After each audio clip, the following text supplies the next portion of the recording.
প্রিয় ভিউয়ার্স, আসসালামু আলাইকুম। Welcome back Tanzina cooking. আশা করি সবাই ভালো আছেন। তো আজ দেখাবো মাইক্রো ওভেনে কীভাবে পোলাও রান্না করবেন। তো দেখতেই পাচ্ছেন আমি একটা পাত্রের মধ্যে কিছু তেল এবং গরম মশলা নিয়ে 30 সেকেন্ডের মতো তেলটাকে গরম করে নিলাম। তারপর আমি পেঁয়াজ কুচি দিয়ে আবারও একটু নেড়ে ছেড়ে পেঁয়াজ কুচিটাকে একটু কষিয়ে নেব ওভেনের মধ্যে।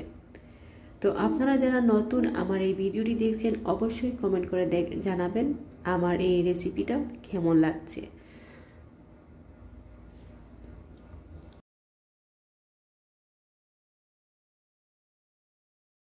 তিরিশ সেকেন্ড পর আমি দিয়ে দিচ্ছি আদা বাটা।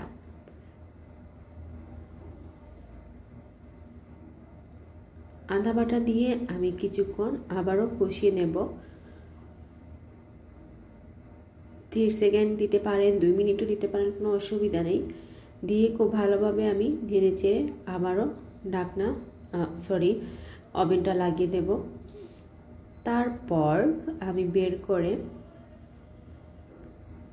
দেখতেই পাচ্ছেন মশলাটা কত সুন্দরভাবে কষানো হয়ে গিয়েছে।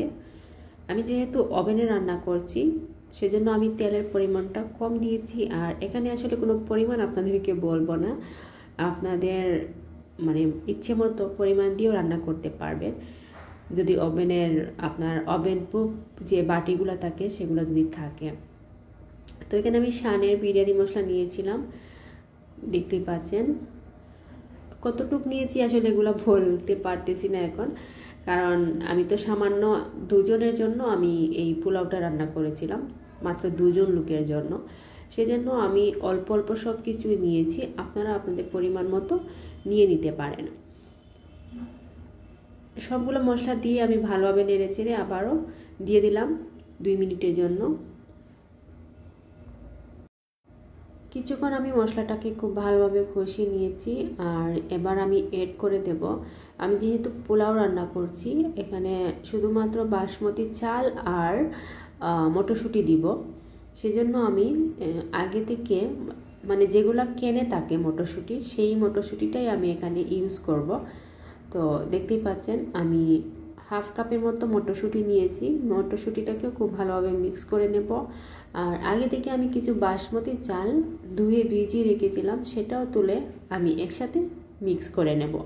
ভালোভাবে মিশিয়ে নিয়ে তারপর আবার আমি ওভেনে দিয়ে দেব। তবে খুব লক্ষ্য রাখবেন যাতে মশলাগুলো দলা না পাকে, খুব ভালোভাবে মসৃণ করে আমরা নেড়ে ছেড়ে এগুলোকে যেন রান্না করতে পারি। তো দেখতে পাচ্ছেন আমি বাসমতি চাল দিয়ে দিলাম, দিয়ে খুব ভালোভাবে নেড়ে চেড়ে চাল এবং মটরশুঁটিকে খুব ভালোভাবে আমি মশলার সাথে কষিয়ে নিয়েছি। এখানে আমি দিয়ে দিচ্ছি গরম পানি। গরম পানি আমি চাল যেহেতু নিয়েছি অল্প, সেজন্য আমি গরম পানিটাও আমি অল্প দিলাম। আর স্বাদ মতো লবণ, 1 কাপের চেয়েও একটু বেশি হবে গরম পানিটা। আমি যেহেতু 2 জন লোকের জন্য রান্না করছি সেহেতু সব কিছুই আমার কম কম লাগবে। তো দিয়ে দিলাম ফোটার জন্য, আমি অপেক্ষা করব। এখানে আমি 3 মিনিটের মতো আমি এখানে দিয়েছিলাম। তো 3 মিনিট পর আমি দরজাটা খুলে তারপর আপনাদেরকে দেখাচ্ছি। আর